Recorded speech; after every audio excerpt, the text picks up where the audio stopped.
Hello, Planeswalkers. I'm Andrew, and I'm joined by Tyler. Hi! Today we're bringing you another installment in Commander Countdowns, the show where we list off our top X favorite cards of a given type.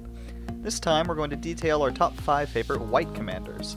Now these are our personal favorites, but we'd love to hear about your favorite white commanders down in the comments below.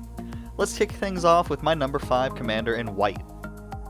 My first pick is Lyra Dawnbringer, a 5/5 angel for 3 white that has flying, first strike, and lifelink, and gives all of your other angels lifelink as well. This deck's pretty straightforward. It's angel tribal life gain.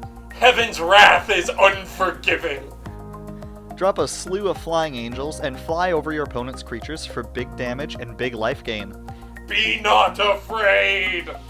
In this deck, it's not just your creatures that'll be soaring, since just about every hit widens the health gap between you and your opponents more and more. And taking the first spot on my number 5 list is the first instance of 2 counts of me kind of, cheating.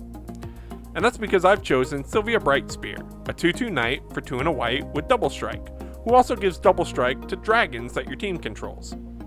See, she also partners with Korvath Brightflame, a red dragon that gives your knights flying.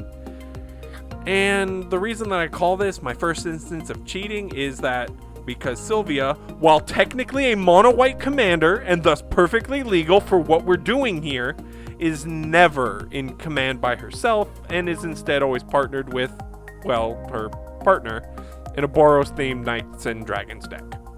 With that on the table, I like her not because of what she does as a mono-white knight commander, but for what she does with dragons, one of my absolute favorite creature types. So, there. Sue me. And while we get my lawyers on the phone, doing what we can presumably call flying into my number 4 spot is Oyobi, who split the heavens. A 3/6 flying spirit for 6 and a white, Oyobi is a spirit and arcane leader who plops out little 3/3 flying spirits whenever you cast one of the aforementioned spirit or arcane spells. 3/3 flyers are really nothing to take lightly, and the fact that Oyobi can turn any spirit or arcane spell you cast into an additional token maker is just monumental value. And since white tends to care about tokens anyways with its myriad of anthem effects, this weird as hell looking flying spaghetti monster can, with a little setup, spit out an army worthy of making the locust god tremble in his carapace? Andrew, is that the right word? I think it's an exoskeleton. Same thing. It might be the same thing, shut up. Secondly, I picked Sram, Senior Edificer. Sram is a simple man who likes augmenting his soldiers with artifacts and auras. He's a 2/2 dwarf advisor for 1 and a white, and he draws you a card whenever you play an equipment, aura, or vehicle spell. He's a blue card in spirit, drawing you oodles of cards just for playing certain spells. Bri even plays blue when he's playing in mono white. While not necessarily a Voltron deck, he certainly can be, or you can play some other creatures to load up with equipment and auras to demolish your foes. Now on to my third pick. In short, Burb! Teshar Ancestors Apostle is a 2/2 bird cleric for 3 and a white with flying. He has, whenever you cast a historic spell, those being artifacts, legendaries, and sagas, you may return target creature with CMC 3 or less from the grave to the battlefield. Play a ton of low mana cost creatures, preferably legendaries, as well as a bunch of artifacts that boost your creatures, and repeatedly return your deceased creatures to the field to pester your foes.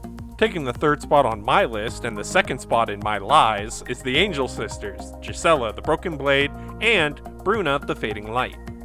Gisela is a 4/3 flying first strike lifelink angel horror for 2 white, while Bruna is a 5/7 flying vigilance angel horror for 5 white. The reason I have them both on here together is because they technically fill the same role as commanders, with one at the helm and the other in the 99, since they meld together to become Brisella, Voice of Nightmares, a 9/10 flying vigilance first strike lifelink Eldrazi angel that stops your opponents from casting any spells with CMC 3 or less. In addition to being an assault on the senses and all that is decent and wholesome in this world, Brisella is a threat that has to be dealt with immediately. She shuts down most creature removal from Path, to Swords, to Doomblade, to Murder, to whatever it is that red, blue, and green do, leaving few options to actually let you answer her. In short, my actual number 3 is a colorless monstrosity that I couldn't put onto the list herself, so remember, rules mean nothing and Emrakul's influence will consume us all. Of course, this is your next pick after Brisella. Shut up! Making her grand entrance to the number 2 slot is Elish Norn, Grand Cenobite. Ellie is a 4/7 Vigilant Praetor for 5 white who pumps your team by +2/+2 and nerfs the enemy line by -2/-2. A small, constant board wipe all on her own, Norn lives up to the immense power and threat that all the Praetors bring to the table, while being just broken enough for people to consider her powerful, but not friendship ending. Looking at you, Vorinclex. She can even turn the weeniest of white weenie boards into a significant threat, kill things before they even get a chance to tell Mr. Stark that they don't feel so good, and stay vigilant while doing so, which is impressive given that she appears to not have any means of vision. Maybe she's like a hammerhead and can pick up electrical signals in the air, like the ones left behind from dying creatures and the tears of those creatures' families. My 4th pick is a classic, Avacyn, Angel of Hope. She was a classic. Before she went crazy and was unmade by Soren. Thank you for reminding me, Tyler. She's an 8/8 angel for 5 white with flying, vigilance, and indestructible. She also gives other permanents you control indestructible. This deck's just mono white good stuffs, with the goal being to play as many annoying and powerful permanents as possible and keep them alive with Avacyn. Even if she couldn't keep herself. No. It's ironic. She could save others from death, but not herself. I too love democracy. Last up is my girl, Lina, Selfless Champion. She's a 3/3 human knight for 4 white that creates a 1/1 soldier token for each creature you control when she enters the battlefield.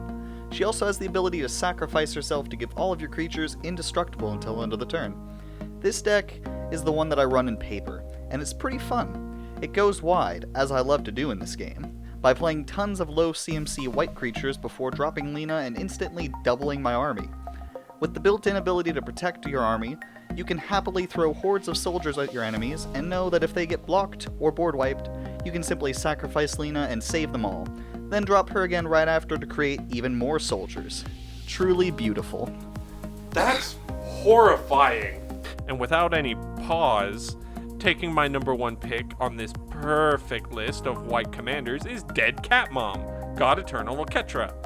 A 3/6 zombie god for 3 white with double strike, Oketra also makes 4/4 vigilant zombie warriors every time you cast a creature spell. In addition to all of that, you'll never have to pay commander tax on her since she can tuck herself away 3rd from the top in your library anytime she would die again or get exiled, putting you on a slight delay but never increasing her price. I like her a lot for the same reasons that I like Oyobi, in that she gives you extra bodies for literally just playing the game, so it's very easy to reach a critical mass of tokens by just playing a few low drop creatures. A 3/6 double strike body isn't too shabby either, though the fact that she doesn't have reach, given that she's armed with a bow, seems a little bit odd. Sorry, Gideon. But I'm willing to let it slide since reach and double strike on a 5-mana creature seems a little overkill. Were any of your favorites on this list? Tell us about your favorite mono white commanders down in the comments below. Anyways, thank you so much for watching. If you enjoyed this video, please leave a like and consider throwing a sub our way. Have a great day, y'all. Or don't. Remember, rules don't matter and eventually Emrakul will consume everyone.